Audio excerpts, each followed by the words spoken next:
ഇത് നമ്മള് സിദ്ധാർത്ഥയുടെ നാടകങ്ങളൊക്കെ കൊച്ചിൻ സിദ്ധാർത്ഥ ഞാറക്കൽ ശ്രീനി ചേട്ടനൊക്കെ അഭിനയിക്കുന്ന നാടകം.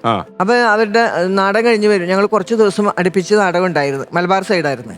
അത് കഴിഞ്ഞിട്ട് തിരിച്ചു വരുന്ന സമയത്ത് പറൂർ കവലയിൽ നിന്ന് തിരിഞ്ഞിട്ടാണ് ഞാറക്കലേക്ക് നമ്മൾ വൈപ്പിലേക്ക് പോകുന്നത്. പറൂർ കവല വന്നപ്പോഴേക്കും ഒരു ലോറിക്കാരൻ ഇങ്ങോട്ട് വരണ്ടായി. നമ്മൾ പോകണം. അയാൾ പറഞ്ഞു വണ്ടി നിർത്ത്.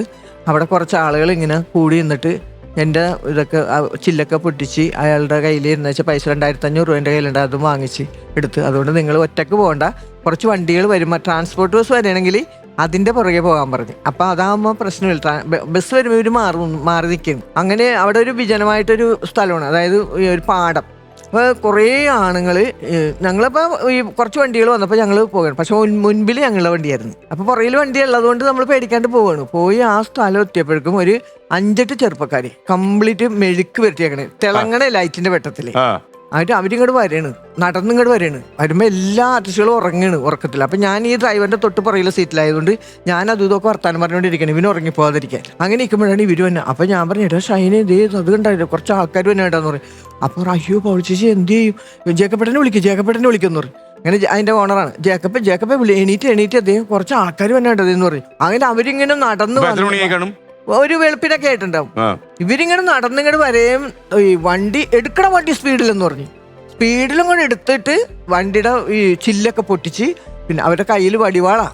അവരിങ്ങനെ വണ്ടി തടഞ്ഞു നിർത്തി, ഈ സമയമല്ലാത്ത സമയമാകുമ്പോൾക്ക് വണ്ടി തടഞ്ഞു നിർത്തി ഇങ്ങനെ പൈസ മേടിക്കൽ സ്ഥിരമുള്ളതാ. അങ്ങനെ ഞാനാണ് ഫ്രണ്ടിൽ ഇരിക്കണം. അടി കൊണ്ടെന്നാണ് നമ്മൾ വിചാരേ, അത്രയും ഒരു വെട്ടാണ്. അപ്പൊ ഈ ഇതിന്റെ അടിച്ച് അപ്പൊ ചില്ലിങ്ങനെ പൊട്ടുകയും ചെയ്ത് ഈ കണ്ണാടി തെറിച്ചു പോയി. അവന് ജസ്റ്റ് ഇങ്ങനെ നിൽക്കുമ്പോൾ അങ്ങോട്ട് മാറണത്, അതുവരെ ഇവരിങ്ങനെ. അപ്പൊ നമ്മ വണ്ടി നെഞ്ചത്തേക്ക് കയറി പോകുമ്പോൾ അങ്ങനെയൊക്കെ ഉള്ളവർ. അതുകൊണ്ട് എനിക്കിങ്ങനെ വായു ഇങ്ങനെ കയറിയ പോലെ ഇങ്ങനെ ഇപ്പൊ ഞാൻ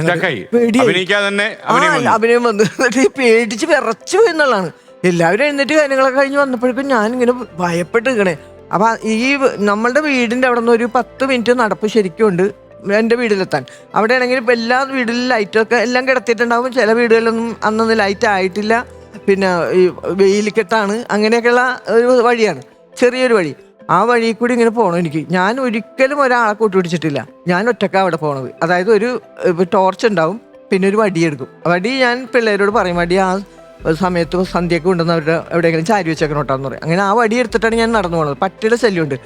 അങ്ങനെ പോകുന്ന സമയത്താണ് ഈ അത്. പക്ഷെ എനിക്ക് ഒരടി വണ്ടിയിൽ നിന്ന് ഇറങ്ങിയിട്ട് നടക്കാൻ പറ്റില്ല, പേടിച്ചിട്ട്. ഞാൻ പറഞ്ഞു എനിക്ക് ഒട്ടും നടക്കാൻ പറ്റില്ല കേട്ടോ എന്ന് പറഞ്ഞു. എനിക്ക് അങ്ങോട്ട് പോകാൻ പറ്റില്ല, പേടിയായിട്ട് നിൽക്കണേന്ന് പറഞ്ഞു. അവര് അതിശയിക്കുന്ന പൗളിക്ക് പേടിയാന്ന് ചോദിച്ചു.